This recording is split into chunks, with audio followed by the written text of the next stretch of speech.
नमस्कार, आप सभी का मैं फिर से स्वागत करता हूँ। एक कोशिश हमारे साथ है। रात के 11:30 बज रहे हैं और वीडियो में बनाने की कोशिश कर रहा हूँ। थोड़ी देर में अपलोड भी हो जाएगा, तब तक 12:30 बज जाएगा।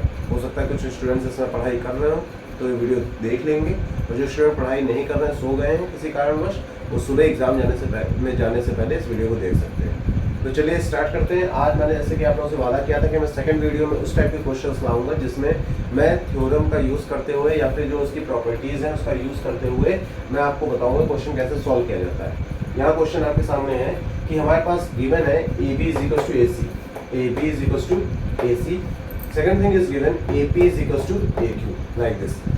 अब हमें प्रूफ क्या करना है? हमें प्रूफ करना है ट्रायंगल ए पी सी मतलब ये वाला जो ट्रायंगल है वो कॉन्ग्रुएंट है किसके? ए क्यू बी के, इस वाले ट्रायंगल के। तो इस टाइप के क्वेश्चंस को सॉल्व करने के लिए सबसे पहले हमें जो ट्रायंगल कॉन्ग्रुएंट प्रूफ करना है उसी ट्रायंगल को लेने की कोशिश करते हैं। तो हम लिखेंगे in triangle A P C and triangle A Q B. अब जो वैल्यूज या फिर जो चीजें गिवन है हमारे क्वेश्चन में उसका यूज करके हम इसको सॉल्व करेंगे। सबसे पहले यहाँ दे रखा है A B is equal to A C, A B is equal to A C. चलिए चेक करते हैं। हमारे पास ट्रायंगल है ए पी सी और एक ट्रायंगल है ए क्यू बी। तो यहाँ देखिए ए बी आ रहा है, यहाँ भी ए सी आ रहा है। तो A B is equal to A C जो कि हमारे क्वेश्चन में दे रखा था, तो पहला चीज हमने लिख दिया। दूसरा चीज वो दे रखा है A P is equal to A Q, मतलब इस वाला साइड की बात कर रहा है इस वाले साइड के साथ। तो A P is equal to A Q, ये भी हमारा गिवन है। नेक्स्ट चीज आपको दिख रही होगी, एक एंगल हमारा कॉमन आ रहा है दोनों ट्रायंगल में। अगर मैं ये ट्रायंगल लेता हूँ और ये ट्रायंगल लेता हूँ तो इसमें कहीं ना कहीं ये एंगल मेरा कॉमन चला जा रहा है।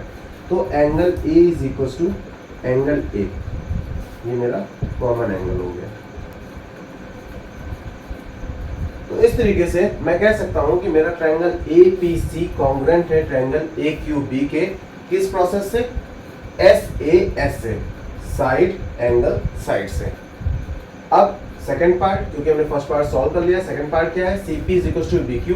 क्योंकि आप लोगों को पता है कि जैसे ही ट्रायंगल आपस में कॉन्ग्रुएंट हो जाते हैं तो कोरस्पोंडिंग पार्ट्स भी उसके इक्वल होने लगते हैं। तो यहाँ इसका जो C P is equal to B Q वो कोरस्पोंडिंग पार्ट के तहत इक्वल हो जाएगा, और angle A P C A Q B की भी तहत, क्योंकि ये कोरस्पोंडिंग पार्ट है उसका, तो ये भी उसका इक्वल हो जाएगा। इस तरीके से इस पूरे क्वेश्चन को हम केवल एक बार कॉन्ग्रुएंट करके सॉल्व कर सकते हैं। सो नेक्स्ट जो क्वेश्चन है वो आप लोगों के सामने इस तरीके से है।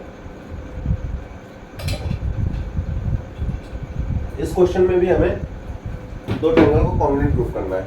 तो पहला जो ट्रायंगल कॉन्ग्रुएंट प्रूफ करना है ए सी ई के, उसको कॉन्ग्रुएंट प्रूफ करना है ट्रायंगल डी बी एफ के। लेकिन जो हमारे पास गिवन चीजें हैं वो है A B is equal to C D, C is equal to B F और angle A C E is equal to D B F. A B is equal to C D ये given है, और हमको जो triangle लेना है कौन सा लेना है? In triangle A C E and triangle D B F. अब जो ट्रायंगल पकड़ के देखते हैं, हमारे पास है ए सी ई, ये आ रहा है ट्रायंगल, और एक आ रहा है डी बी एफ, एक ट्रायंगल ये आ रहा है। तो देखिए इसमें हमारे पास जो पहली चीज दे रखी है A B is equal to C D, इसकी हेल्प से हम कुछ कर सकते हैं ताकि हमारी जो एक साइड है वो इक्वल हो जाए दोनों ट्रायंगल में। तो देखिए कैसे क्या किया जा सकता है। A B is equal to C D is given, A B is equal to C D is given. ढंग से देखिए, अगर इस ट्रायंगल की मैं बात करता हूँ ए सी ई की, तो ए बी तो गिवन है, लेकिन यहाँ पर क्या मिसिंग है? B C, B C missing है। अब इस ट्रायंगल की अगर मैं बात करता हूँ बी एफ डी की, अगर मैं बी एफ डी की बात करूँ तो यहाँ पर भी देखिए सी डी गिवन है बट मिसिंग क्या है? B C. तो दोनों ट्रायंगल में कहीं ना कहीं बी सी मिसिंग है कि नहीं मिसिंग है? तो अगर इन दोनों साइड में मैं ए बी में बी सी ऐड कर दूँ और सी डी में भी बी सी ऐड कर दूँ, तो देखिए क्या बन जाएगा? A B plus B C. अब क्या बन गया? A C is equal to, यहाँ पर B C plus C D, ये क्या बन गया? B D. तो ये जो हमारे पास आया है, ये हथियार हमारे पास बहुत यूजफुल होने वाला है हमारे लिए, क्योंकि अगर अब मैं इन दोनों ट्रायंगल की बात करूंगा ए सी ई और ट्रायंगल बी एफ डी में, तो एक तो ये साइड इक्वल हो गई A C is equal to B D, जो हमने अभी यहाँ पर प्रूव किया है। दूसरी चीज क्वेश्चन में दे रखा है कि C is equal to B F है, मतलब C is equal to B F. तो सेकंड चीज जो हमारे पास आई वो क्या आई? C is equal to B F. और थर्ड चीज भी दे रखी है क्वेश्चन में, क्या दे रखा है, ACE एंगल जो है ACE वो इक्वल है एंगल DBF के। तो ये भी हमारे पास गिवन है, जिसकी वजह से अब तीनों चीज हमारी प्रॉपर्टी हमने यहाँ लगा दी। अब ये ट्रायंगल इस ट्रायंगल के कॉन्ग्रुएंट हो गया, मतलब हम कह सकते हैं triangle ACE is congruent now triangle DBF। Okay, तो हमारे पास एक कौन सी यहाँ पर प्रॉपर्टी आई है, एक साइड ये आई है, एक साइड ये आई है और एक एंगल आई है। तो साइड एंगल साइड की प्रॉपर्टी से हम इसको कॉन्ग्रुएंट कह सकते हैं।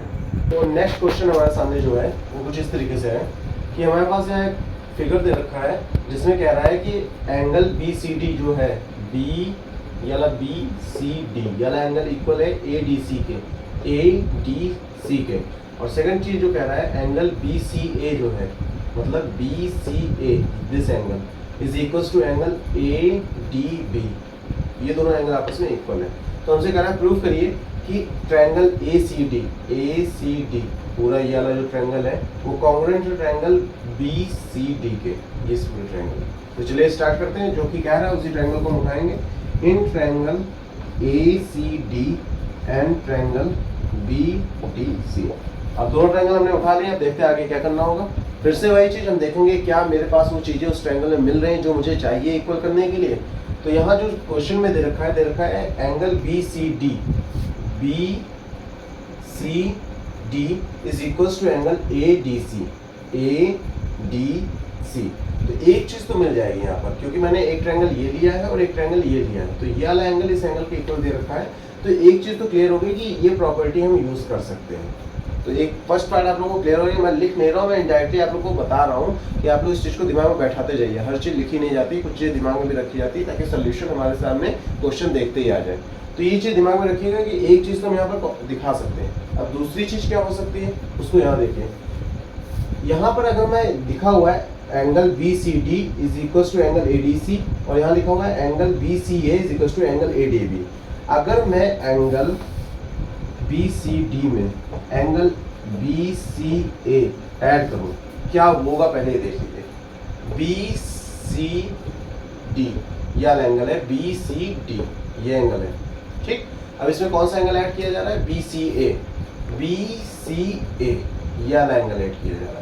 तो दोनों एंगल अगर ऐड हो जाएंगे आपस में, ये वाला एंगल ये पार्ट और ये पार्ट अगर ऐड हो जाएंगे तो क्या बनेगा, एक बड़ा सा पार्ट बन जाएगा कि नहीं, पूरा एंगल बन जाएगा कि नहीं। तो कौन सा एंगल बन जाएगा, ACD। तो ये बन जाएगा कहीं ना कहीं ACD। और क्योंकि ये इक्वल थे, ये दोनों इक्वेशंस आपस में इक्वल थी, तो मैं इन दोनों को ऐड कर रहा हूँ। तो इस पार्ट को तो मैंने ऐड कर दिया, तो इधर का भी ऐड हुआ होगा। कैसे ऐड होगा, ADC प्लस एंगल ADB। फिर से इसको चेक करते हैं, ADC मतलब इस एंगल की मैं बात कर रहा हूँ। फिर दूसरा कौन सा है, ADB इस एंगल की बात कर रहा हूँ। तो ये पार्ट और ये पार्ट अगर आपस में ऐड हो जाएगा तो पूरा पार्ट बन जाएगा कि नहीं बन जाएगा। तो ये बन गया CDB। तो ये एंगल इक्वल हो गया CDB के। अब देखिए इस ट्रायंगल को मैंने लिया है और इस ट्रायंगल को लिया है, जिसमें मैंने कह दिया ये पूरा पार्ट ये पूरे पार्ट के इक्वल है, ठीक। तो इससे एक चीज हमको क्लियर हो गई कि एक तो हमने दिखा दिया कि हमारा एंगल जो एक एंगल है वो किस तरह से इक्वल है। दूसरी चीज आप लोगों को दिख रही होगी यहाँ पर साइड CD दोनों ट्रायंगल में कॉमन आ रहा है कि नहीं आ रहा है, तो एक तो साइड भी कॉमन हो गई। तीसरी चीज आपको यहाँ पर ऐसे भी दिख रही है कि ये ट्रायंगल मैंने उठाया है, ये ट्रायंगल मैंने उठाया है कुछ इस तरीके से, और इसमें क्वेश्चन में कह रहा है कि ये वाला जो एंगल है मतलब ADC जो इक्वल है किसके, BCD के। तो ये दोनों चीजें तो हमारे क्वेश्चन में दे ही रखी है। तो इस प्रॉपर्टी को अगर मैं इसके साथ यहाँ पर इंक्लूड करा दूंगा तो 3 प्रॉपर्टीज इक्वल हो जाएंगी आपस में, जिसकी वजह से हम कह सकते हैं ट्रायंगल ACD कॉन्ग्रुएंट है ट्रायंगल BDC के। अगर ये कॉन्ग्रुएंट है तो BC is equal to AD और angle A is equal to angle B होगा ही होगा, क्योंकि corresponding parts of the congruent triangle. अब क्वेश्चन उठता है कि यहाँ सर जब आप कॉन्ग्रुएंट कर रहे हैं तो कौन सी प्रॉपर्टी ले रहे हैं। चूंकि यहाँ पर 2 एंगल आ रहे हैं, एक साइड आ रहा है, तो एंगल साइड एंगल की प्रॉपर्टी हम यहाँ पर लगा रहे हैं। तो इस तरीके से मैं कोशिश करता हूँ कि आप लोगों को, आशा करता हूँ मैं कि आप लोगों को ये क्वेश्चन पूरी तरह से समझ में आ गया होगा। एक क्वेश्चन और बचा हुआ RHS पर, कुछ बच्चों की मांग थी, उसकी वजह से मैं क्वेश्चन इंक्लूड करा रहा हूँ। लास्ट क्वेश्चन है जिसमें कुछ बच्चों को कंफ्यूजन थी, तो ये क्वेश्चन मैं आप लोगों के लिए डाल रहा हूँ इस वीडियो में। देख लीजिए क्या है इसमें। ये फिगर इस टाइप का कुछ दे रखा था बुक में, और क्वेश्चन कह रहा था D is the mid point of BC, मतलब डी जो है मिड पॉइंट है किसका है, BC का। आगे बढ़ते हैं, कह रहा है डी जो है वो परपेंडिकुलर है किसके ऊपर, AB के ऊपर है, ठीक है। DF जो परपेंडिकुलर है वो किसके ऊपर है, AC के ऊपर है। परपेंडिकुलर मीन्स 90 डिग्री का एंगल बना रहा है। अगर 90 डिग्री का एंगल बना रहा है तो कहीं ना कहीं हाइपोटेन्यूज वगैरह भी हमको इसमें मिल ही रहा होगा। तो इससे दिमाग में एक चीज़ दौड़ जाती है कि कहीं ना कहीं यहाँ पर RHS की प्रॉपर्टी लग सकती है। चलिए देखते हैं क्या होगा आगे। अब क्वेश्चन में कह रहा है हमें प्रूव करना है कि ABC हमारा एक आइसोसेलेस ट्रायंगल है। आइसोसेलेस ट्रायंगल के लिए हमारे पास क्या होनी चाहिए, दो साइड्स आपस में इक्वल होनी चाहिए। तो उसके लिए हमें कहीं ना कहीं पहले हमको ये दिखाना होगा कि दो एंगल आपस में इक्वल है। कौन से, अगर मैं इस एंगल को इस एंगल के इक्वल दिखा दूँ तो मैं कह सकता हूँ कि आपस में साइड्स भी इक्वल हो जाएंगी, इसकी अपोजिट साइड्स आर इक्वल। तो उस थ्योरम से मैं ये कंफर्म कर दूंगा या फिर प्रूव कर दूंगा कि मेरा जो ABC है वो आइसोसेलेस ट्रायंगल है। तो चलिए स्टार्ट करते हैं। मैं आपको सबसे पहले इनडायरेक्टली समझाना चाहूँगा कि इस ट्रायंगल में अगर आप देखिए BED में और DFC में ये 90 डिग्री दे रखा है, तो इसके सामने वाली जो साइड है वो BD है और यहाँ पर CD है जो कि हाइपोटेन्यूज है और जो कि आपस में इक्वल दे भी रखी है। तो BD is equal to CD क्योंकि D is the mid point. एक तो चीज ये हमने कह दिया। दूसरी चीज हम कह सकते हैं कि क्योंकि हमारे क्वेश्चन में ये दे रखा है D is equal to DF, D is equal to DF। Second चीज ये हो गई। अब RHS प्रॉपर्टी से ये दोनों ट्रायंगल आपस में क्या हो गए, कॉन्ग्रुएंट हो गए। अगर ये ट्रायंगल आपस में कॉन्ग्रुएंट है तो corresponding parts of the congruent triangle will be also equal. So ये भी angle B will be equal to angle C और अगर एंगल B एंगल C के इक्वल है तो आप सभी को पता है कि अपोजिट साइड्स भी आपस में इक्वल हो जाएंगी, जिसकी वजह से AB is equal to AC हो जाएगा और AB is equal to AC हो गया तो ये ट्रायंगल कैसा हो गया, आइसोसेलेस ट्रायंगल हो गया। तो चलिए मैं आशा करता हूँ आज जितने क्वेश्चन मैंने आप लोगों को बताए कहीं ना कहीं इनडायरेक्टली आपको ये समझ में आ गया होगा कि किस तरह से इन थ्योरम का यूज़ करना है और किस तरह से इन प्रॉपर्टीज़ का यूज़ करते हुए इन क्वेश्चंस को सॉल्व करना है। नेक्स्ट वीडियो में मिलते हैं फिर, और आज के लिए बस इतना ही। धन्यवाद, bye bye and best of luck for your exams.